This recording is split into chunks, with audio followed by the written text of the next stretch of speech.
Oh, hello.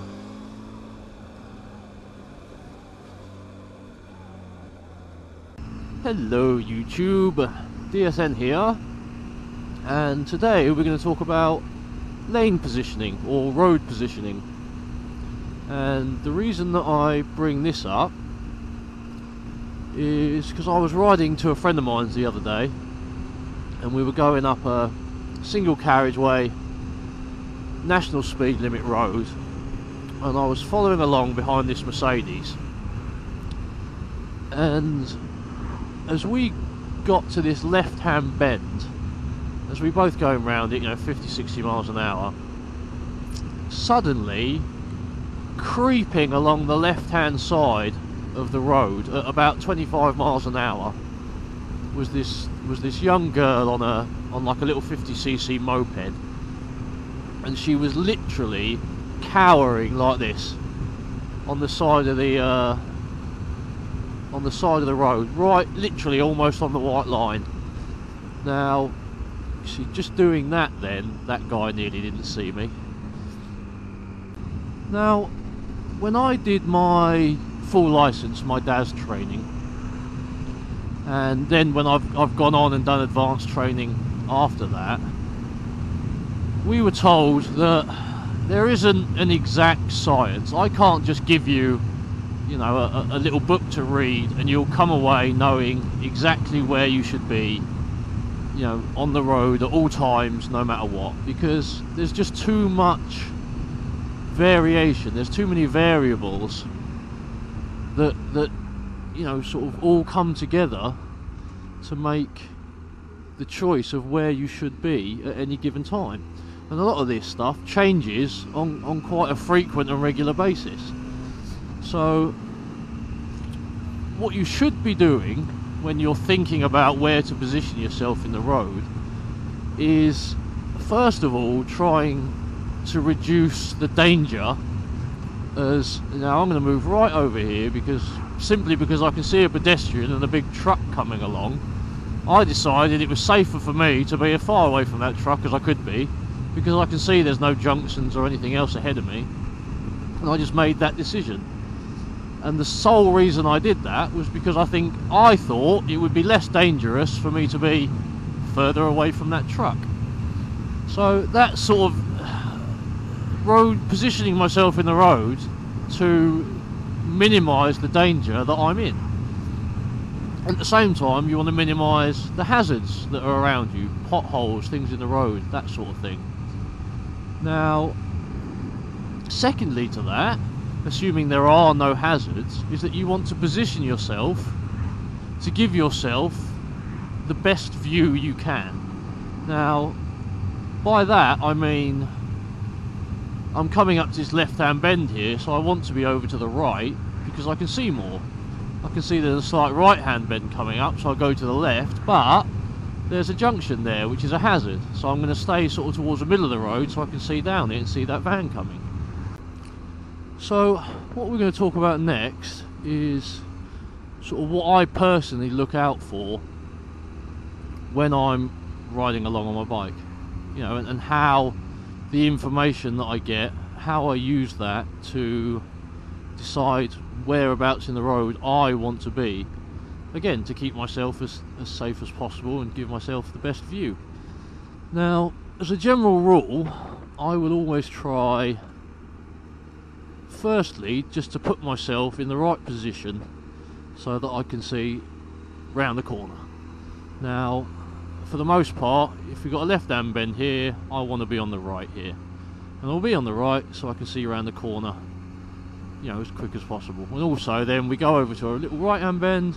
Now, I don't need to be over on the right hand side of the road here because we've got a left hand bend coming up, so I don't gain any vision. I've got nothing to gain by moving over to the other side there. Now, once we figured that out, the next thing I look at, or try to look at, is the junctions that are on the road, like here. Now, this junction here, I've got great visibility, I'll be able to see anything coming in, but you get a lot of junctions where they've got trees and all sorts of stuff blocking the view down the junction. So at that point, you're going to want to move out slightly, which means not only can you get a clearer view or a faster view down the junction, but also anyone coming to the junction the other way is going to be able to see you that little bit sooner, and I think that's probably quite important. Now after that, it's, you know, sort of potholes and dips and ditches and uneven surfaces in the road.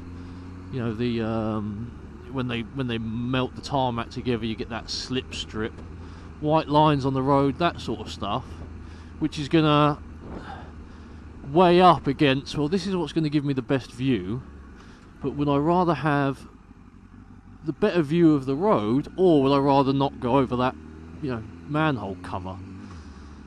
Now, a lot, again, that all depends on a million different things. How quickly are you riding? How, you know, how quickly are you taking the corner? As to whether, you know, if you're leant right over on a bend and it's a wet day and it's cold and you've only just got on the bike, avoiding manholes is probably quite a high priority to you. But if you're just dawdling along and it's nice warm weather like this and the sun's out and your tyres are warmed up, you know, and you're only taking the corners slowly, does it really matter if you know, if you go over a pothole in the dry? So at different times of day and in different weather conditions, you know, different hazards sometimes could be deadly, and other times could be, you know, just a little bit of an afterthought. Now, after these, you know, once the road surface is good and you know, you can see the bends and the junctions that are coming up, you've got a pretty good idea of where you want to be. Now, the only thing that's really going to make you change your mind from that point is sort of temporary hazards. So, for example, I decide I want to be on the left-hand side, or, you know, left-hand side of the road for a right-hand bend on good roads, but there's a guy walking along with an absolutely massive German Shepherd that's barking at all the cars as they go by and snarling and grunting at you. It's probably going to be safer for me to move a little bit further out into the middle of the road, therefore making I don't get my arse bit off by a German Shepherd, than it would be to have that extra, you know, millisecond or 10th or 20th of a second of view around the corner. So, but again, you know, like here, there's a little dog. All I'm going to do is just move over there. Dog can't kill me, and I'm quite happy with that. So all these things, you know, and then other vehicles as well.